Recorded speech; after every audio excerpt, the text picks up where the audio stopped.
Salutations guys, this is Dante Solablood, and welcome to a Resource Pack Roundup. Let's get on with the show. And here we are, this is 60GB by Revolution. This is a pack designed to use the whole, every single facet of MC Patcher, and you can tell because it's a doozy with its custom skies and fog. Now heading over to the brick ship house, as per normal, you can see our garden is looking lovely. We've got some custom double height rose bushes, some poppies and some tulips, but some of the flowers are looking vanilla. Now this pack is the latest as of the 11th of January, so you can tell it's being worked on all of the time. Looking at the ship house itself, you can see the lovely jungle wood looking notched and planked and gnarly as you'd expect some wood to look. It's not the horrible pink jungle wood you expect to see. The brick itself, you can see lots of little chips and notches and details, which are an absolute delight for us, well, brick lovers. Heading on through these solid looking doors, you can already see everything is just slightly different, but slightly the same. We have a custom clock, day and night there, a regular looking compass, looking slightly out of place next to everything being just so much more high res. We've got ourselves here our dispenser, our dropper, our hopper, our furnace. Now you can see they've all got the lovely cobbled stone look on top. Looking into the furnace, you can see, well, a very damaged anvil being stuck in the furnace and an inventory which is a delight to behold. You can see all the little notches and cracks and crevices, and it looks like it's being ripped off the furnace and stuck onto the screen. The cauldron looks slightly plain with its just blank blue water there, no ripples, no water or wavering. And we've got ourselves our jukebox, which again looks slightly more plain next to everything else that's been upgraded. The trap chests here are looking lovely and obvious too, with a lovely pinky red ring around the latch. Opening them up gives you a UI just like the furnace, with the little cracks and details everywhere. Heading around to our regular chests, you can see we've got the regular plain silver ring around them, and the same UI. So you can definitely tell the difference between the two, but not so obvious, I'd say, that you couldn't maybe fall for it once or twice. Got our note block here, and the chest looking very plain, but the anvil, lovely cartoony scratches there. There's someone's been carving kanji on the top. Picture again, looking very, very smooth, but we'll see more of the pictures later. Workbench, this time we've got scissors and of course we've got the infamous saw on our workbench there. We've got a brewing stand, and if you look into the brewing stand UI, it's looking lovely, but maybe a bit phallic for my liking. Wouldn't want to accidentally sit on that thing. The enchantment table looks like another solid slab of diamond and obsidian, and you can see very clearly a sword and pickaxe pattern in the book. Now jumping on the bed like a ruffian, you can see 2 beds, 2 patterns. Madness. We've got on the left a very tidy, very princely looking SG, 60GB, the motto of this pack. And on the right, well, obviously where the bitter rough sleeps next to the prince, we have very scattered, untidy looking pillow and a big tear as if something very heavy happened last night. Oh, let's get out of here. Now, we're not seeing the animals straight away this time. We are now going to our brand new Cathedral. Hello, Jeeves. Hello, Jeeves. You're both looking very vanilla. I think this is going to be very much the case. Hey, get back here. Some of the staff have escaped. Okay, you can see here we have our creepers and the usual rabble of names back there, all looking quite plain and vanilla. Same here with the skeletons, although the bows have been upgraded lovingly. You can see the little straps and strings. Again, zombies looking plain and vanilla. Hopping across, we've got our witches. Witches looking very witchy with that disgusting bobbling wart. And here we have our slimes. We've got a lime slime flavour. When I get myself lime lips around that knives chow. And Spider, you be spidering. Now if we hop up here to have a look at the paintings, you can see a wide variety of pictures, all of which have been upgraded 100% for this texture pack. Some of them work better than others. You can see our lovely Ginger Prince looking absolutely great in this new 64X pack. Although personally, I think I prefer this little cap guy in his normal 8-bit domain. Now if we hop up to the top of this cathedral, you can see all of the pictures there. So you can see that creeper is staring out. It's a lot better in this pack. But maybe these karate guys were really meant for the 8-bit era. Now coming across to the front of the cathedral, we have got our stained glass. Now one thing I do love about this MC patch powered pack is that the connective textures just glow and hum like we're stuck inside a Tron world. You can see the yellows and the oranges merging together mercifully. Now, if we hop down to the prison farm, you can see again, much like the evil mobs, the good mobs are pretty much vanilla in flavour. Here we have our cold, evil mushrooms, looking their vanilla and dead in the eye. A lovely mushroom topping. We've got cows of the dirt frontier and the sheep that don't know where they're looking. Left, right, decide. We have our lovely little piggies. Again, just derping out in vanilla. You can see here we've got our iron golem. Nothing really going on there, but his house is looking lovely in this big birch plank house. Now, one of the piece de resistance to this pack is the vegetable patch. Have a look at these pumpkins. Each individual pumpkin has a different face. That is amazing. Not just 2 random faces, not just 3, at least 4. And in this order, looking more evil one by one. Now, if you thought that was enough, take a look at these melons. Every single one of these melons is different. 4 individual random melons. That is pretty crazy, or totes cray, as one of my works managers would say.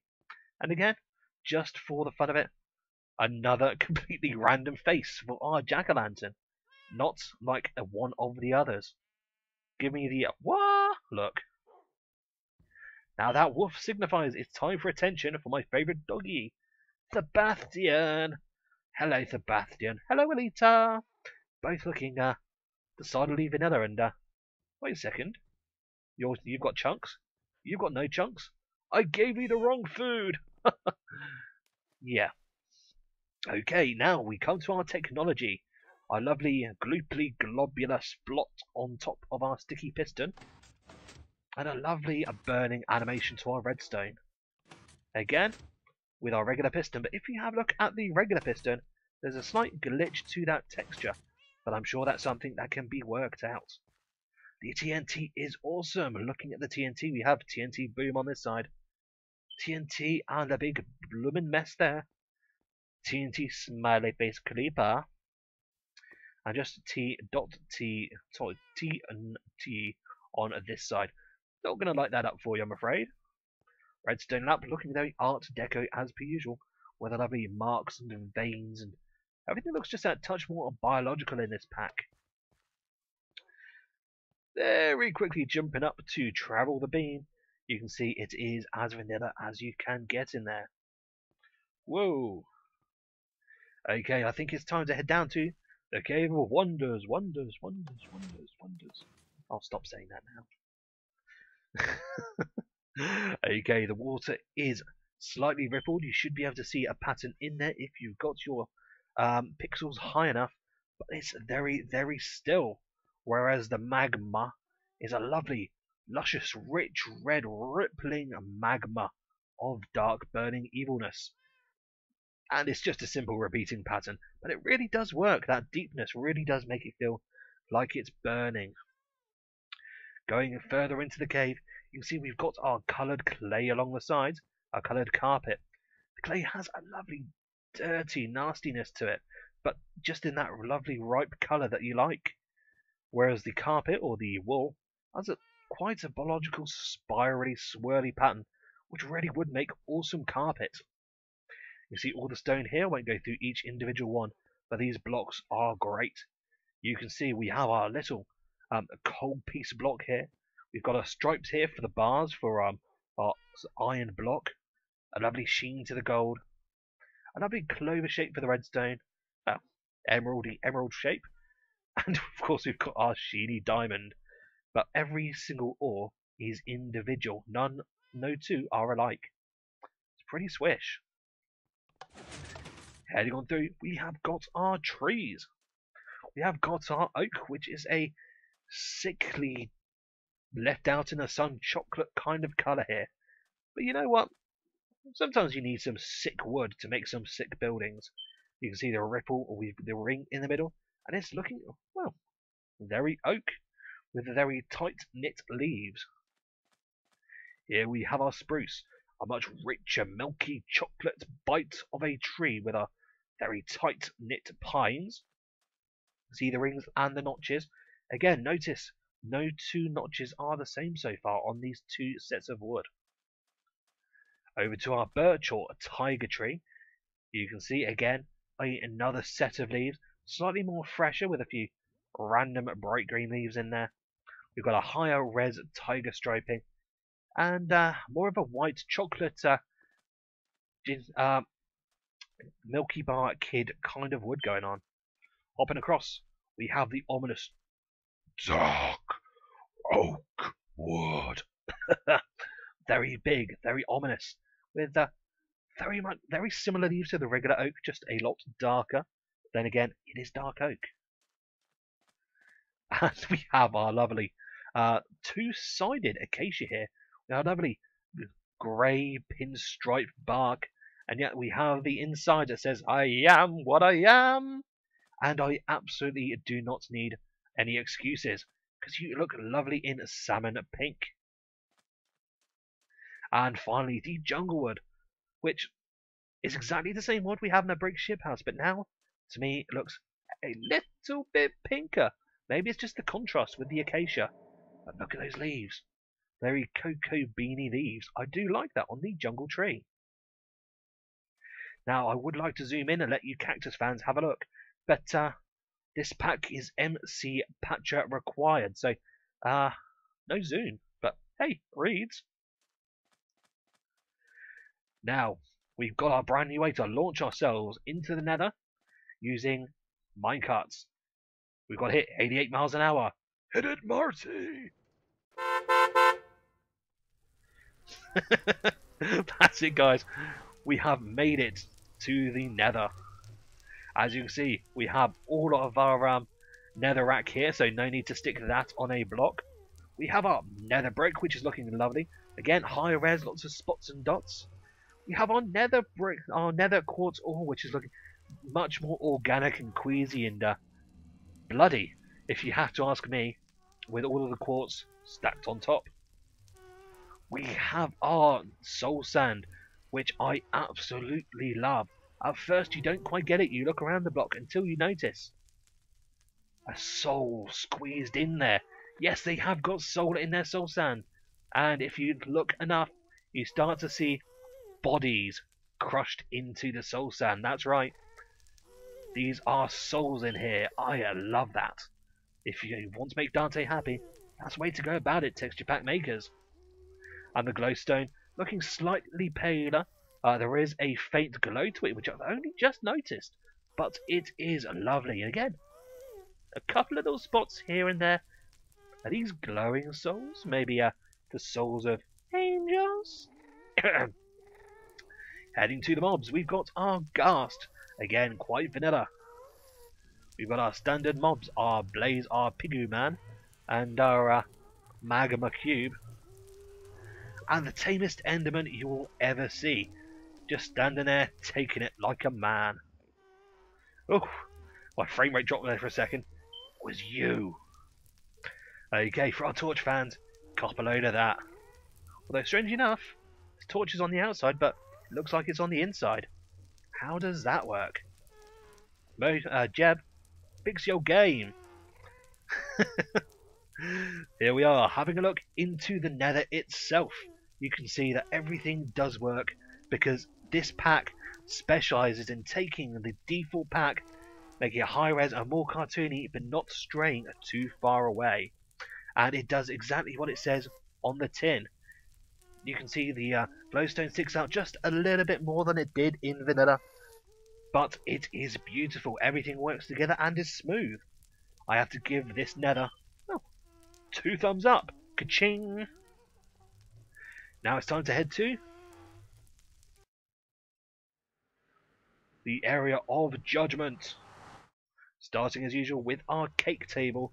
You can see random cake. That is right. We have more than one cake. We have the 60GB self-promotional cake. Maybe blueberry, maybe raspberry, maybe there's a horse in there. I don't know. We have our quality street cake, which has melted chocolates. Unfortunately, still in their wrappers. Bit plasticky, guys. And finally, we have our strawberry cherry extravaganza. That's right, more of a vanilla cake. Heading over to the stronghold. The lovely cartoony stone bricks really does work, and the lovely rich red magma flowing behind the slightly more riveted cartoony bars. Again, this pack just works because it's close to vanilla, but just that bit more to make things work. We've got our eyes, not too different on top, but underneath you can see the new slightly higher res enderstone, which brings us to this side. It does look like we've got big cubes of compressed giraffe stuck in the end. Don't get me wrong, I love the way this looks, but it does look too much like the side of a giraffe. But that does contrast nicely compared to this obsidian jagged cutting tool of death. If you look in here, you can even see maybe fish. Anyway, heading past, you can see before we head past the sheep, we've got some redstone animation there on our rails, looking nice. Ha! You didn't get me, sheep. We are in our area of judgment, and hey, nice horse. Okay, guys, so what do I think of this pack? This pack does exactly what it says on the site. It takes a default pack, ramps the res up to 64 bits, and also makes it that bit more cartoony. I love it. The only downside for me is this pack does specify it's best used with MC Patcher, and I'm more of an Optifine guy, but hey, with a pack this gorgeous, maybe I could sacrifice 100 frames or so. I do get quite a few. Boast, boast, boast. Anyway, guys, this is Dante Solablood giving this pack a lovely 11 out of 10. Until next time, TTFN. Bye-bye.